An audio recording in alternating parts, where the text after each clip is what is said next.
All right, man. We're recording. I'm going to record this too. All right. We're good. Hey, welcome to another episode of the Midwest Mindset. Couldn't be more Midwest right now than Brett and I recording this outdoors. Oh, and then Brett goes silent. I love it. Technical difficulties. Can you hear me? Now I can. Yeah. I think yours is fake. I think you've got a green screen. You look too comfortable, Paul. I know, and the angle of my computer, we can't even see, some of the trees. This is by far my favorite time of the year for my backyard. Yeah. Right? Fall colors. That looks good. Yeah, here we go. So episode, gosh, is it 36, I think? All right. Works for me. Yeah. So we've most of our previous episodes we've dug in some really cool topics, and I think we've only scratched the surface on a lot of them. We've gotten some good feedback on some of the areas that we were going down, and one of the goals of this podcast is one, to bring something a little bit intriguing, a little bit interesting, but also not to take up your whole day. We want to keep it tight, 25 to 30 minutes, and just something that you can kind of turn on and hopefully brings a little bit of levity to your day, or even just some insight for you to be a little bit more curious on how you show up. That's the ultimate goal. And if we do that to just a couple people, then it's worth it, right? We're here to help and serve others, because I know it helps us when we do that, right? So that's kind of the goal. So today's episode really is Brett and I just kind of riffing on a little bit of a lighter topic and just the change of seasons. Yeah. My favorite time of year right now, and also spring, right? But the nice thing here is, well, besides today, it's usually not so wet out with that, with the snow melt in the spring. And I'm digging this. It energizes me, actually, the fall. I don't know about you, Paul, but the fall, really, I get a lot of energy because I'm looking forward to, I like winter. So I'm like looking forward to it. I'm like, let's be done with summer and just let's transition into winter. Let's get some snow going. I like it. So yeah, but it gives me energy. Yeah, I couldn't agree more. This is my favorite time of the year, partly because as a kid growing up, so my birthday's in October. My daughter's birthday's in October. My mother-in-law, my sister-in-law. I mean, like, we have all these birthday celebrations within our family that are in the month of October. My brother's is in November. There's all these things kind of going on. But there's also, there's football. There's these traditions that we have. But with Minnesota, and this is one of the things, like, I have a brother that lives in LA, and he always talks about this. One of the things he misses the most is the transition in seasons, right? It's so easy to say, to your point, that, winter is, just a pain in the butt and everything like that. And are there cold days? Are there bad days? Sure.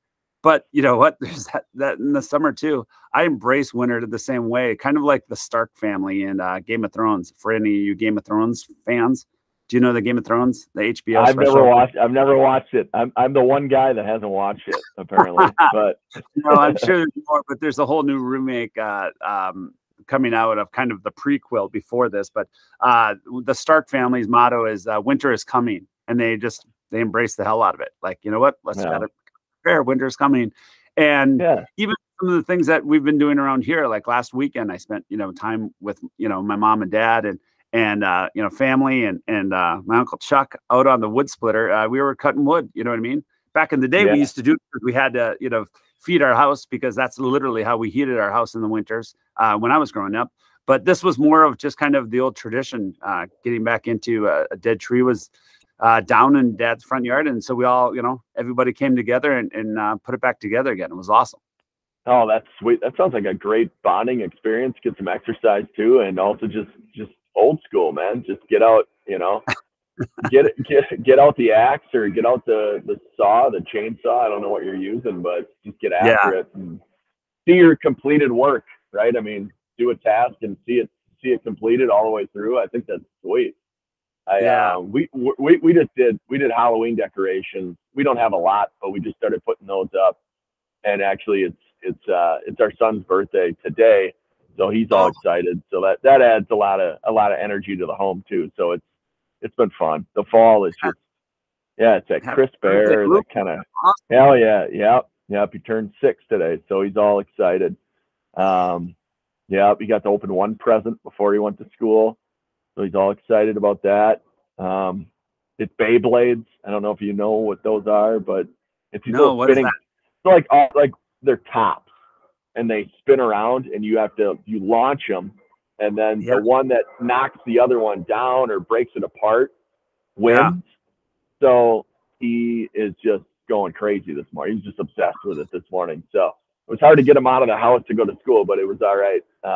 He's excited to come home, and I already told him we're gonna do a fire in the fireplace, and we're gonna play Beyblades and celebrate his birthday tonight. So it's an exciting time. The birthdays add to it as well. I agree with you there, Paul. It's just fun. It's fun. I mean, I'm pumped. I got a whole bunch of wood. I'm excited just to kind of sit inside, maybe crack the windows a little bit, and get a fire going tonight. It's cool. That's so funny. Time of year. Yeah, that's so funny that you said that, because I'm looking behind the computer right now at a wheelbarrow full of wood that I've chopped up with this Northern Tool little wood splitter that I have, that I literally can hammer and splice it open for kindling wood. And I have my Solo Stove right there ready to go for tonight. The same thing.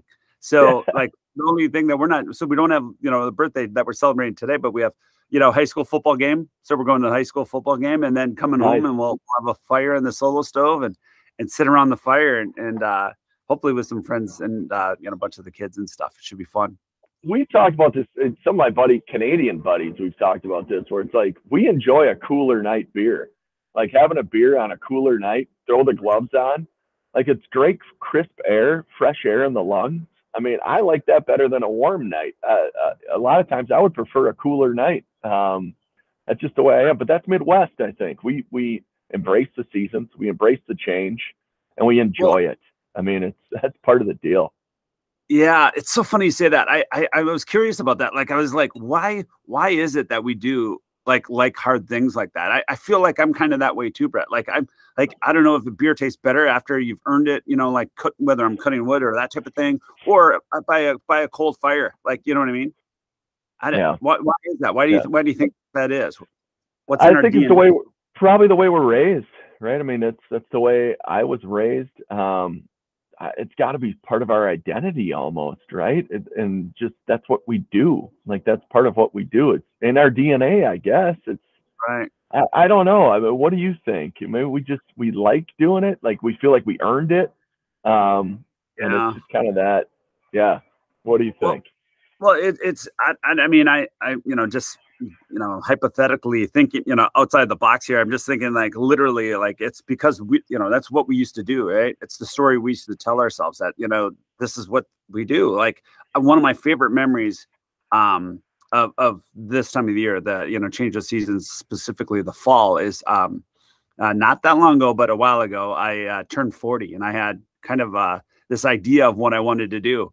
And it all was wrapped around being outdoors, hanging out with family and friends. And, we ended up playing football. So literally, my mom has 7 brothers, and it was my, I'm like, oh, what would be really cool, for 40th, by the way. I don't know. Are you there yet? You're probably not even there yet. I turned 40 in April. Yeah. Yeah. Oh yeah. Okay. Well, happy birthday. Yeah, you bet, man. So 40, like the, every decade, I feel like you can really kind of ask for whatever you want. And you kind of get it. Well, this particular time I said, God, it would be fun to just, back in the day when I was a kid, we used to always play football outside, and my mom had 7 brothers. So that's 7 uncles that are running around, and not everybody's running around. Some of them are out there just watching, but for the most part, they were participating, and we'd play football in the backyard. You know what I mean? Huh. We watched the Vikings game, and then during halftime, we'd go out and play football, throw the football around, you know what I mean? Passer, catcher, defender. And we do that here all the time with my kids. But I said, for my 40th birthday, I said, I want to see if I could do that. And out of the blue, literally, my younger brother, Jeff, and my older brother, John, actually flew home, surprised me. Everybody came together, and we spent a whole Sunday. I think it was the Packers-Vikings game, too. It was like this perfect storm of everything coming together. Packers-Vikings, watching it with my uncles and my family, and then going outside and playing football in, like, literally this time of the year, right? Where the trees, you could see the red, maple just turning. It was like straight out of a Rockefeller picture or something like that. It was awesome. Oh man. Oh, that's a great memory. That's a great memory. That's awesome. And to enjoy it with your entire family. That's just sweet. Go ahead. No, I'm just thinking back, like, why do we like it? I'm still kind of stuck on that a little bit. And I think it's because the way we were raised, and also we want to show our kids the traditions that we had, the jumping in the leaves and the walking through the forest while the colors are changing. I mean, I took the kids down to where their school is. It's right by the river, Mississippi River, and there's a really cool overlook. And we stopped there on Monday. I said, let's get in the car early. We'll go to school. And they just got to look out, and I said, what colors do you see? And they're like orange, they're saying random colors too. They're like pink and purple. But it's all these colors, and just the river right now. If you go across the Ford Parkway Bridge, the opposite way towards Minneapolis, it's a picture. So I did get a nice picture. And man, it's on the back of my computer now because that's what it's all about. I love running outside right now, even though I'm kind of taking a little break. But I love being outside. I'm going on more walks just to feel the air and to look at the color change. I don't know if I'm getting older or what, but I'm really enjoying it a lot more. It's great. So I hear you, man. I totally hear you. Well, there's a little bit of both of that, though, right? We're getting older, but we're also taking the time and being more mindful about kind of, what we're doing, how we're doing it. I think there is a piece of that, though, that kind of just slow down a little bit. Yeah. You know what I mean? We talk about the slow down to go fast, like kind of recharging the batteries. A perfect example this week, I taught class for the first time in 6 months almost. Nice. So I'm back to teaching class at something I absolutely love. But it was so funny, though, because all of a sudden when you teach and you're working out and stuff, I'm taxing my body more. And it's so funny. So like yesterday, I was like, wow, I really just need to recharge the battery. So I, did a smaller workout, a shorter workout, and burn over, my normal amount of calories. And I'm like, this morning I slept harder than I ever have last night, felt great. And then I'm ready to kind of recharge and ready to go today. I think it's the same thing, what we're talking about with this change of seasons. Now's an opportunity to get outside before we're kind of maybe, indoors a little bit too much for winter, to get outside, recharge the batteries and prepare ourselves for the winter that's coming up. You know what I mean? I absolutely agree with you. You look outside, you see the temperature, you kind of see it changing a little bit. You're like, we should probably just go outside tonight, just hang out for a little bit. And you got to enjoy it. You got to really capture the moments that you can before the snow does come, and it's going to come. So I agree with you there, man. The season of change, but it's a season of, I don't know, opportunity, I guess, to really embrace it and to take advantage of the time that we have. So it's limited time. I mean, you think about it, like the Stoics say, we should think about, and I don't want to get morbid. I don't want to take the South, but we should think about, we're not going to be here forever. And you should think about that every single day. And you really should. And and you should embrace every single day. And I'm trying to do that more. I got my yoga practices back now. And the last 3 weeks, it's just been incredible. I feel more relaxed. I can't wait to get back to running, but also bring the yoga in with it. And I was talking to a buddy about it. It balances me. It really balances me. I don't know if it's the mind, body, soul thing or my breathing, but I feel much calmer and just more relaxed. It's like a relaxed alertness. It's pretty cool. So I just, the last 3 weeks it's kind of, it's kind of taken off for me. So I'm embracing the nature part a little bit more too, which is helping. So are you doing it outside? You're doing yoga? No, but I just feel like I'm more connected with, I don't know what it is, my soul. I have no idea, Paul. I don't want to get too deep on this, but I get done and I'm like, man, I got to take a tree bath today. Like how the Stoics talk about a tree bath, where you just got to go walking through the woods and you got to do that. Yeah. I think Teddy Roosevelt talked about that, taking a tree bath. That's right. Yeah. Yep. Where I got to go for a walk and just go through the woods. But I think I was also I had been running so much and preparing for races in a way that now I'm just like, hey, I got my own time. Just enjoy just walking through the woods. So I don't know where I'm going with this, but I thought that was something that was kind of interesting that's happened to me over the last few weeks. I think there's some correlation there because I mean, think about it. You ran grandmas early in the summer, right? You know what I mean? You taxing your body. I mean, that's not easy. You know, my sister-in-law just got done running Twin Cities Marathon for the 8th time. And I mean, it's not easy. It taxes the body for sure. My wife just did the 10 mile. I mean, but by the way, that's a whole nother, you know, we could do almost just a separate podcast on that. We should do that next year. You and I both run the Twin Cities Marathon, by the way.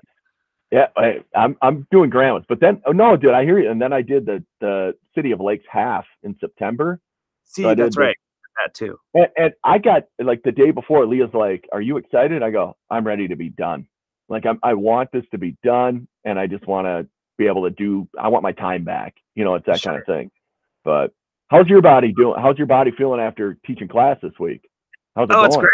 It's going really well. It's going really well. I was trying to bait you there into committing to the Twin Cities Marathon for next year. I'm doing grandmas. I already registered for grandmas, man. I'm doing it again. I'm doing grandmas again. But are you trying to get me to do 2 marathons in a year? Possibly, yeah. Oh, buddy. All right, I'm thinking about it. Let me think about it. Good answer. But what I was getting at though is this whole yoga thing. Going back to the yoga thing, I'm curious about that. I'm literally like I'm not good at yoga, and I'm saying that, and I hear myself saying that, saying, "Boy, that's of course you're not going to be if you talk that way, right?" But what I am saying is that I find myself in yoga, like all of a sudden I'm 20 minutes into it, and I'm like looking around, and I get bored. So maybe I'm not in tune to it. Or how long do you do your yoga sessions? This morning I did 45 minutes. 45-minute slow flow power yoga. And I think that's the cool thing about it, because going into it, I don't like the fast flowing and stuff. I like holding the poses, you know what I mean? Where you can hold and really feel your like your muscles actually firing and holding for a while. You might like that a little better. But also you're saying you get kind of bored with it. But I think it's more of the mental game to it as well. And that's where I think that mind, body, and soul part. I actually get out of bed and I'm like, I can't wait to do it. So that might help. Start with 20 minutes then, man. Like all you gotta do is do the 20 minutes. Yeah. I think it's really helped my body recover from these runs too. We'll see though. Well, it's interesting because ever since I had my accident, with my fall and breaking my pelvis, literally one of the things I've done is I stretch every morning. Like I don't leave the bed without like doing a number of different stretches. Go to the closet in front of the mirror and literally stretch. So I mean, it's not necessarily yoga, but it's a lot of the stretching and a lot of the things and holding poses, like you said, to like yoga. So I really should try like a 20-minute. You know what I mean? Like like that. I go back to that. What is that movie where they said, what's better than 7-minute abs? Like what? 6-minute abs. It's better than 20-minute yoga. 20-minute yoga. So maybe I'll try 20-minute yoga just to get trying it out. I could send you one, but just go on Peloton. You got Peloton. I mean, like on the app, like Dennis Morton's the best, because of Dennis Morton. He's a great yoga guy, and he's a big dude, and he's probably my favorite kind of instructor. So there you go, man. Yeah. That's all right. We'll do. I love it. Yeah. What else is going on, buddy? Like I said, this is it's funny because today is actually a little bit colder than this week. This week is, I mean, we've had a great fall so far, right? Not only the bright colors, but the warmer weather. And so today's kind of the first like colder temperatures. Like you said, like right now, I think I can see your there you go. You can see your breath. Nice. Yeah. Mine's not that cold. I'm kind of underneath my deck here though, so I'm a little bit more protected. But it feels good. It feels really good. Kind of that crispness of the first chill. My neighbors kind of wrap some of their plants and some of their flowers so they don't die. But that's the first frost, I should say, right? Yeah. Do you and I guess that's something I'm not like a big gardener or anything, but do you have plants that you have to cover or anything like that? Do you do that, Paul? Is that your jam at all? No, our jam is to buy to purchase and put things in that kind of take care of themselves. That there's not a lot of maintenance to them, because we just like we got kids. We're flying all over the place. We're gone for 3-4 days at a time, and that's part of the reason why we don't have a dog as well. It's just the flexibility of going and coming and going the way we need to. But yeah. How do you do it with your dog? Do you board it a lot or? Oh, Eddie? No, we don't. We're around, and my father-in-law takes him a lot because they're like best friends. I mean, if you say Grandpa, he just is like, yeah, what's up? Like, where am I going there? I mean, they're like best friends, literally. But he walks around with a whole. He's got treats in his pocket, so any dog that's around, they all go to Grandpa. They go to Grandpa Dean. It's kind of funny.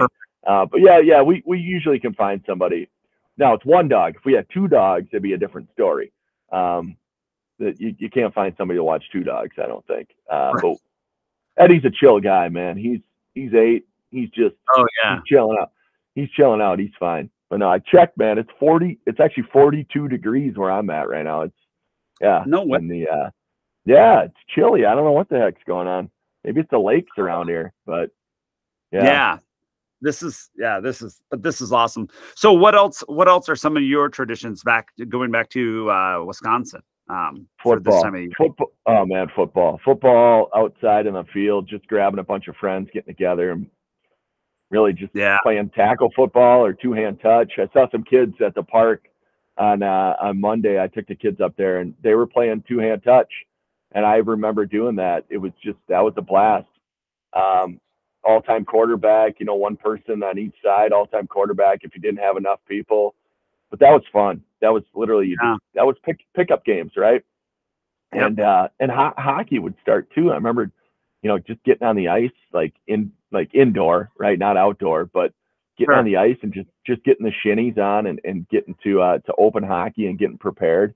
But I did like the season changing and staying with the sport. So traditionally it was football right now, maybe a little bit of fall baseball, just to kind of stay in it a little bit. Bat league. We had a wood bat league in the fall. But that would transition into football, man. And I didn't play high school football. I stuck to baseball and hockey, but sports were a big deal to me. I never did a ton of camping when I was a kid. I think that's something I'm going to do more as I get older. Definitely with our kids, I want to show them the camping route. It's something I've started to embrace because my wife did it a lot, and that's something I've learned is to be prepared camping. So I think that's something I want to do. But as a kid, it was more sports. As the season changed, the Packers were on Sunday, and I'm not a big Badgers fan, but the Badgers were on Saturday when I was a kid. I'm more of a Gophers fan now. I'd like the Gophers. Nice. So. There you go. You've come to the dark side. I love it. Yeah. I don't know what's going on though, man. What is up with the Gopher football team right now? Are they going to figure it out? I thought this was the year. They had a bad week. They had a bad week last week with Purdue, and that game didn't probably go the way they had hoped, especially after they went to Michigan and just crushed Michigan State. But it's interesting. What do you think of him? He's a controversial fella, PJ Fleck. I know he's polarizing, isn't he? I've heard some things from some people that work like in higher ed that he kind of walks around and like he owns the place at University of Minnesota. I've heard that. I don't know. I mean, it seems like the team likes him and he seems like a decent recruiter. I like the positivity. I know he's got a close relationship with John Gordon, the Power of Positive guy. So there's got to be something there, right? I don't know. I feel like, he's trying, right? I know he's not a big fan, or like I heard something like him and Jerry Kill aren't good buds or something. Like, what is that? Yeah, so it's funny. So we played Jerry Kill's team earlier this year, and there was a whole controversy where they weren't going to talk and everything like that. And PJ literally kind of came up on him out of nowhere, shook his hand, and Jerry started walking away. Like he was kind of like, I'm done with this. And then whatever PJ was talking about, Jerry like literally bought in, and they sat there and they talked for a little bit. That's good. And so that tells me more than anything else about this guy. So first of all, he's very confident, right? And like you said, people say Brown, he owns this. A lot of people can project their stuff, and I get that. But he goes 100 miles an hour. The only thing I would say that from an outsider looking in, and I don't know him, I've talked to certain people that have, I knew the pilot that used to fly him around to recruit. Okay. And he said he's the most genuine guy. He's authentic, and he's just a really good guy behind. Like when the cameras aren't on and it's just him, like he goes, I'm just the pilot. And he's like, the conversations he had were real, authentic. And the reason why I bring that up is that, you know, it's quick to pin some, you know, a certain, you know, oh, he's this way or he's that way. I just think I love, no matter what, he has a disposition of, hey, we can do better, or you know what I mean? Like if they win, hey, there's great things. He celebrates those successes. He goes, but there's things that we could do better. And almost 100% of the times he points his finger back at him first before anything. I mean, this loss against Purdue was definitely embarrassing, was definitely kind of a shot that people weren't expecting. It was all, I think it was homecoming for the U of M, all these different things. And what I love about kind of what he emulates and really kind of represents for football and for coaching is that in just leadership, I would say, you know, it's like he goes, I can do better. He goes, I made mistakes. He goes, there's a couple things that didn't go our way. And he goes, I could have done better. He goes, and as a team, we need to get better. And it was just like, that kind of dialogue, that kind of perspective, I think is more healthier than not. So if he is a little egotistical, if he does come off condescending sometimes or anything like that, at the end of the day, when shit goes wrong, he points his finger back to himself first. And I think that's commendable. Oh yeah, that's leadership. I mean, what do people want? The thing is, Paul, people are never going to be, you're not going to make everybody happy, right? I mean, it's just, people they need somebody to blame. Right. And they also want to put somebody in a bucket, and they want to label somebody. So they label him as arrogant. You know, the only word that people will use is, oh, he's arrogant. He's not arrogant. He's probably confident. Right. I mean, we've talked about this in the past. He's a confident guy. What do you want, a coach that's not confident? I mean, come on. You want confidence in your team, but then also a realist, if I'm hearing you right. That says, guess what? It's on us to get better. It's not on them. It's on me as a leader. I need to show them the leadership necessary to win. And that's okay. Sounds like a pretty darn good coach to me. And I think you said it earlier, what it really, and this is what I love about this podcast. We had no intention of really going into the U of M, PJ. I mean, this is where we are, and it just kind of goes that way. But what I really do like, to your point earlier, is look at the players. The players are believing it, they're following it, and they're buying into it. And guess what? They're having success with it. You know what I mean? When they beat Penn State that time, everybody rushed the field. I mean, it's unbelievable. It's palpable, the excitement that he generates for the team and for his players. So it's like, at least celebrate the hell out of that. It might not be the way everybody wants it. Like some people like their football coaches to be this, quiet, tough guy type of thing. That's not him. And he will be the first to admit that. I love that, because you're absolutely right. My favorite part of the fall is not only playing football at that side, but then watching, right? Saturday, we have the U of M or St. John's, or, some of my college, now I'm watching the Vikings, the Augustana Vikings. I'm following that a little bit. Next week we're going to that. But then Sunday and all that stuff too. So it's definitely a piece of the fall for me, for sure. Yeah. Yeah. I don't watch a lot. We don't have cable, so I can't catch many of the college games. Just whatever's on the local channels, and I mean, I'm chasing the kids around, but I do watch the highlights and I follow it. And I mean, when they beat the Badgers, was that last year or 2 years ago when they beat the Badgers? Was that last year? I think so. That was cool. I mean, I was excited. I was pumped because I went to one of the games a few years ago when they played, and it was really cold. And I was a Gopher. I was cheering for the Gophers. My dad came up with like 4 of his buddies that were Badger fans. Yeah. And the Badgers smoked them, and it was done. And I was bummed. You know what I mean? But it's fun when he can win. Right now, they're in a little bit of disarray. They fired the coach. They're not starting off the season very well. And here's what I would say. Okay, so back on like coaching, and I'm sorry, we got to get on this now. Netflix has a great deal. You've probably watched it already, but I'll find the exact title. But it's like coaches rules to live by. Have you watched this yet? It's like six coaches, and they're about 25-minute episodes, and it goes through. I don't know if Doc Rivers is in it. I took some notes actually. Yeah, I took some notes on it. I watched him on the plane yesterday, And all I can tell you is not one coach is the same, and they've all got a different philosophy. And you know what? Some of them work, some of them, you know, what you said it, whether the players buy into it or not is the big thing. Right. And right. Don't coach a player, coach a team. Jose Mourinho, he's a soccer coach in Europe. Watch that one. This guy went from one of the lower leagues in Portugal and then became an English Premier League coach. But he got his players to believe that they could win. They were, I think it's UC Porto. They beat Manchester United in the Champions League, and he was the one that, going into it, they have a drawing as to who they're going to play because they won the Portugal League. So in the drawing, everybody's like, well, Man United's the #1 team. Like, wouldn't that be crazy if they played Porto? And he's sitting there because they're the lowest. And he's sitting there going, people are asking him, like, what if you get Man United? He goes, I want Man United.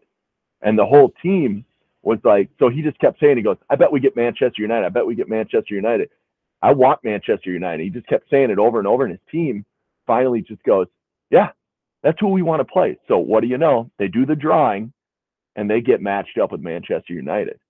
And they got to play at home, and then they got to play Man United at Man United. They win at home, then they go on the road, and they beat Man United at Man United Stadium. And this guy you got to watch this, man.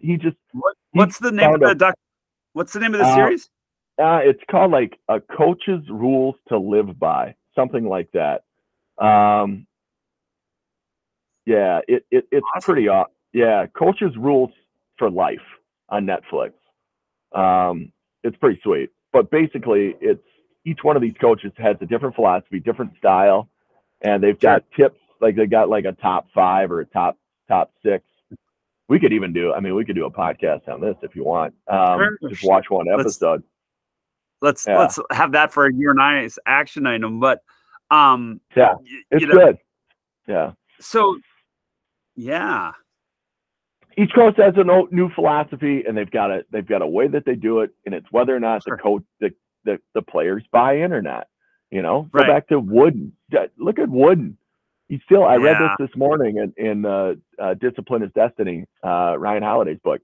He brought it up again. He brought up the shoes. The first thing they do is they put on their socks, and they put on their shoes. Yep. Like it's how you do that. It goes back to the old, making your bed, in the morning, you know what I mean? Only John Wooden did it with basketball. It's one of my favorite, the pyramid and just everything that he emulates. But let's sidebar this because I think this is like coaching and leadership. No, I love it. I think it's great. I think it's definitely worth a topic, but let's just full circle, try to bring this back. Like literally, I'm all over the place. Yeah. No, this is good. Well, it's what you just saw when you were out, in your, or what you just watched on the plane, you know what I mean?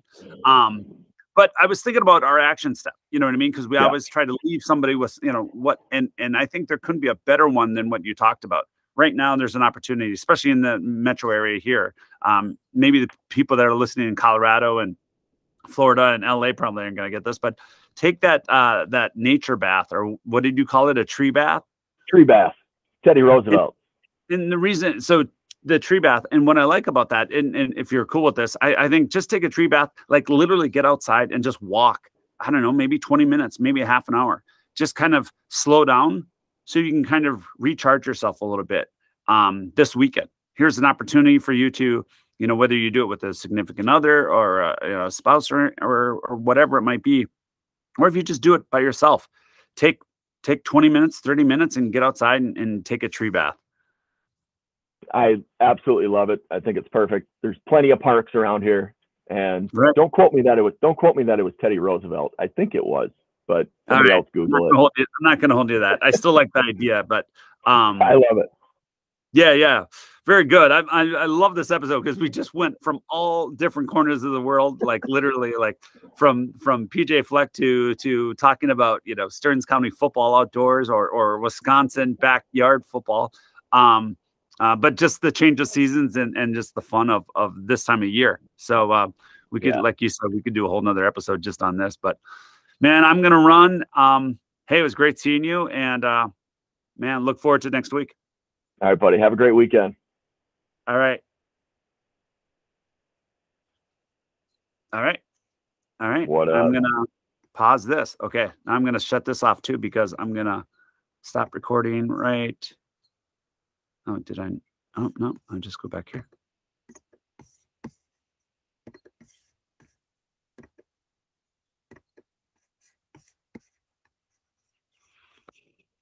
Yo. Yo. Can you hear me? Yeah, man. Yeah. I had to check and see what all these text messages. It's nothing. Yeah.